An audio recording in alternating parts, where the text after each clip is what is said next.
Well, as I said last week, those who are not visiting, and I know we have some people in Castle Rock who are visiting, which is nice, we've got Gift Day coming up at the chapel next week. And this is an opportunity for people to make gifts to the chapel over and above their normal contribution, a sort of harvest offering for the year. It might be you've done well in your business, or some of you have sold your houses well, or things have matured in a way that gives you a capacity to give. And sort of that's the idea anyway. And it comes at this time of harvest when we see what the year has brought us. And just like the farmer looks out over her crops before bringing in the harvest, we can look out over our life and see how it stands at this time of the year. We did an audit on our lives last week, filled in a form and stuff like that. If you're still wanting to do that, if you missed it, it's on the website. You can just see it above the square where the watch thing is. You can download that and do the audit. Just enable you to see how your life's panned out, what have you achieved socially, spiritually, financially, how you're living right now. And what can we learn in terms of reaping at this time of harvest? And if you didn't do the audit, just get a sense of it yourself as to what's going on. But once you've looked at your life, what I want to look at, what do you do next? Once you've reviewed what's going on. Do we need a bit of crop rotation? Or let a bit of our life lie a bit fallow for a while? How are we doing about going on with that? Because, as I mentioned last week, Einstein said that insanity was doing the same thing over and over again and expecting a different result. And we're all, I think, prone to doing that. And I think one guide is that quote from St. Francis that I used. Rivers do not drink their own water. Trees do not eat their own fruit. The sun doesn't shine on itself, and flowers don't spread fragrance for themselves. Living for others is the rule of nature. We're born to help each other, no matter how difficult it is.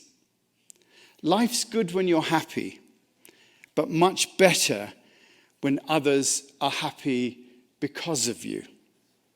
And as we review our lives, I think it's important to ask the question, how do we go about caring for the happiness of others? Well, one part of that is looking at how much we do for our own comfort and how much we do for the comfort of others.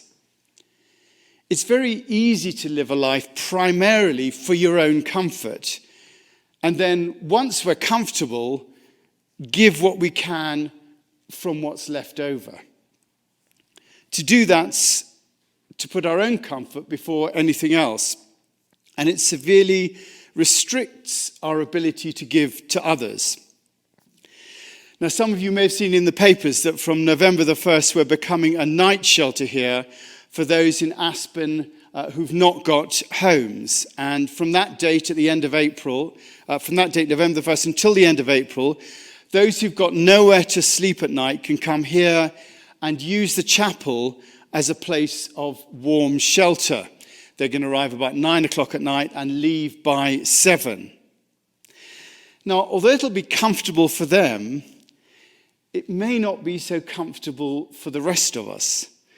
The cleaning, the inconvenience, the worry about what might happen to the building. It's definitely not in our comfort zone. But that's that's the way I think it should be. We're not just giving out of what's left after we ourselves have got comfortable. We're giving, the giving actually makes us uncomfortable. And that's real giving rather than just passing on what we don't strictly have need of. Giving out of our comfort zone, we make a priority to make others happy. Giving out of our discomfort, we make a priority to make others happy rather than just looking after our own happiness. And to tell you the truth, I feel privileged that we can do this at the chapel. It makes all that we do and say here worthwhile. We're here to serve our community, and that's one tangible way we can do it, even if it might feel a bit uncomfortable for us. When we're able to give, even if it makes us uncomfortable, then we begin to have a freedom in our giving. We're not restricted by our discomfort. Paul says in 1 Corinthians, God loves a cheerful giver. While encouraging the believers in Corinth to give generously, he didn't want them to give beyond their means. He wanted them to rely on their inner convictions. And the decision to give to others, even if we have a little discomfort, is key to our ability to give joyfully and with freedom. If we're always looking as to whether or not we're comfortable ourselves after our giving, then what we're really looking at is our own level of comfort rather than looking at others and see how we can make them happy. We know we can give ourselves, all of us, most of us know that we can give when we're uncomfortable because we do it for our children. And we give even if it's uncomfortable to our families. How often do we go out of our way to make our children happy, even if it's to our own discomfort? Dad, would you pick me up at the party at midnight, please? And don't be the first parent to arrive. Can I have 5 people to stay over tonight? Will you pay for my college? None of that is comfortable. And yet we all do it. Actually, the word comfort is not really understood, I don't think. We describe people as being, when we think of people as being comfortably off, we think of them as being, at ease and in affluence. We think of ourselves being comfortable, and we think of pillows and cushions and a general lack of pain. But in reality, the word comfort comes from the Latin word comfortare, which means con, much, and fortare, to strengthen.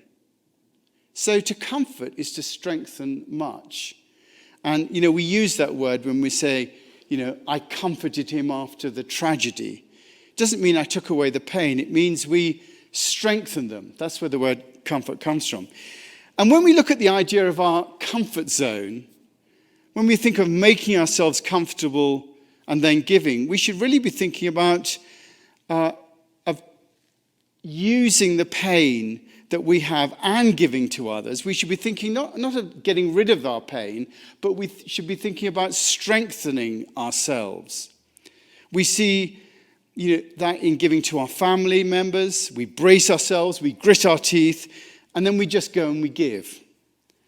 With those we less care about, not so much bracing and gritting, I think. With those we care less for, it's more like you can have something of what I have left once I've taken the pain out of my life. I don't want to increase my pain by giving something to you. This idea of strengthening ourselves for giving, I think is quite useful. That use of comfort as strengthening. It makes us think that the idea of strengthening ourselves is the important thing, not getting rid of our pain. As I said, we're quite willing to give out of our pain to our family, to those that we love. But when it's outside our family, we can be less willing to give. And does that mean we love those who are outside of our circle less? Well, the answer is probably yes, it does. We're not willing to love them in the same way.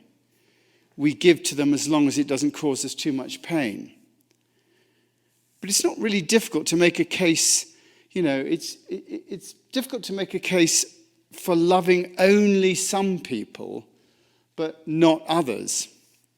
They say that marriage is like life, in that there are good times and in bad times, there's sickness and there's health. And just as we have to keep on loving in marriage to keep it alive, so we have to keep on, loving in life to keep our lives wholesome. It cannot be we just love a few people. We have to be completely open to loving life itself, and that includes everybody, which is why we have to comfort ourselves to give, to strengthen ourselves rather than just try and get comfortable ourselves before we give. So as we go forward from a harvest year and we try to think about putting our emphasis not just on making ourselves happy, but making others happy, we have to look at the extent to which we withhold ourselves to those around us when we're in pain. We have to watch out for that, to guard against selectivity, to guard against just making ourselves happy and think about what we're giving, when in fact we're just giving what we don't need ourselves. And that's a different game. That famous prayer from St. Ignatius Loyola, who said, to give and not to count the cost, to fight and not to heed the wounds, to toil and not to seek for rest, to labor and not to ask for any reward save knowing that I do your will. That is loving life in a way that frees us to experience the joy that really comes from giving to others, because we're not guarding ourselves first. We're not keeping back. And the choices come to us on a daily basis. Do we give time to that annoying person who always wants our attention? Do we offer that person a lift because we know they need it, even if it's out of our way? Do we give comfort to the homeless person? Do we strengthen them? Do we give time to the waiter or the grocery clerk? Do we volunteer our time to causes that we know need us? In essence, do we bear the pain that we have, but give comfort and strengthen others? And where do we go for our comfort and strength? It says in Psalm 46, God is our refuge and strength, an ever-present help in time of trouble. And that's really where we should draw from to give. If we only look at our own meager resources, then we'll always be thinking of scarcity and we'll be unwilling to give because of the pain of loss. But if we give out of our relationship with the divine, that ocean of capability, out of that well of love that we have within us, then we have unlimited resources. It's about realizing that this love is inexhaustible, and therefore we can give and not count the cost. Because to love is to give with no expectation of return. And we can only do that by giving out of a deep love that we have within us. To do anything else is to make a bargain with our time, with our money, and with our resources. To say, I will give to you because I have something left over. I don't really need it. Rather, I'm giving to you because, it makes me feel better. That's different from I'm giving to you out of the love that I have within myself. And those two ways of giving are very different. And they're the essence of that quote from Pope Francis, that rivers do not drink their own waters, trees do not eat their own fruit, the sun does not shine on itself, and flowers do not spread their fragrance for themselves. Living for others is the rule of nature. We're born to help each other, no matter how difficult it is. Life is good when you're happy, but much better when others are happy because of you. So we're born to help each other, no matter how difficult it is, and really there's the rub. It doesn't say we're born to help each other when we have spare time or money or talent. It says that we're there to help each other, and it may be difficult and painful. And it doesn't say that, we're born just to help our family and friends, but we're there to help each other, no matter who that other might be. That old story of the guru who was asked, how should we treat others? And the guru says, there are no others. As we look at our lives and as we look at how we can improve what we do, so we don't suffer from the insanity of doing the same thing over and over again and expecting different results, we have the opportunity to change the way we approach our lives. And that's why I like the reading that Heather read this morning. A person may learn to be completely virtuous, to be a completely good person. But if he or she is unable to serve others, if his usefulness is limited by the fact that he himself needs help, then he cannot be said to be completely virtuous.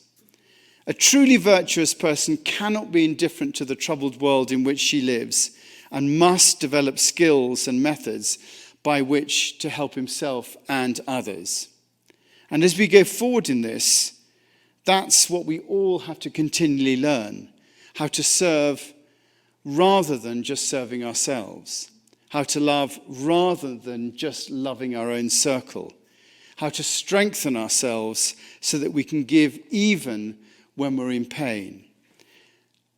Only then will we learn how to give and not count the cost, how to fight and not heed the wounds, how to toil and not seek for rest, and how to labor and not ask for any reward, save that we're doing your will.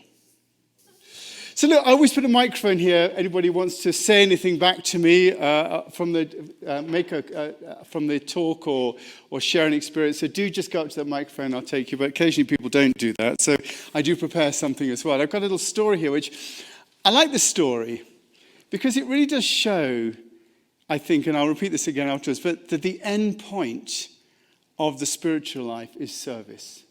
The end point of the spiritual life. It's not enlightenment, or it's service. This is from a book called The Writings of Zen Master Dogen, Moon in a Dewdrop. It's a great book, actually. In the 5th month of the 16th year of Jading, which is 1223, I was staying on a ship. This, obviously, Dogen lived in the 13th century. I was staying on a ship in Quanjing. One time, I was talking with the captain, and a monk about 60 years old came on board.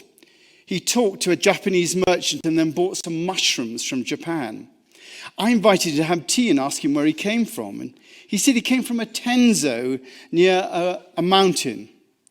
I am from Shu in Western China, he said, and I've been away from my native place for 40 years. Now I'm 61 years old. I've visited monasteries in various places. Some years ago, priest Aquain became abbot of Gurun Temple. So I went to see Mr. Aquain and entered practice over there. I was appointed Zenzo of the monastery, and tomorrow is the 50th day of the 50th month, but I have nothing good to offer the community. I wanted to make noodle soup, but we didn't have any mushrooms, so I made a special trip here to get some mushrooms to offer to the monks from the 10 directions. I asked him, when did you leave there? After the noon meal. And how far away is it? 34 or 35 li, which is about 12 miles. I'll go back as soon as I brought the mushrooms. I said, today we met unexpectedly and I had a conversation on this ship. It is not, surely that is a good cause for a relationship. Please let me offer you a meal. It is not possible. I don't oversee tomorrow's offering. If I don't get it, it won't be good. Is there not someone else in the monastery that understands cooking, even when the zendo is missing? Is something to be lacking? I have taken this position in my old age. This is the fulfillment of many years of practice. How can I delegate my responsibility to others? Besides, I didn't ask permission to stay out. I asked the Tenzo's a cook, Honorable Tenzo, why don't you concentrate on Zazen practice and on the study of the ancient master's words, rather than troubling yourself by holding a position in a Tenzo and just working? Is there anything good about this? The Tenzo laughed a lot and replied, good man from a foreign country, you do not yet understand practice or know the meaning of the words of the ancient masters. Hearing him respond this way, I suddenly felt ashamed and surprised. So I asked him, what words? What is practice? The Tenzo said, if you penetrate this question, how can you fail to become a person of understanding? But I didn't understand. And the Tenzo said, if you do not understand this, please come with me to Mount Arangdu sometime. We will discuss the meaning of words. He spoke in this way, and then he stood up and said, the sun will soon be down. I must hurry. and he left.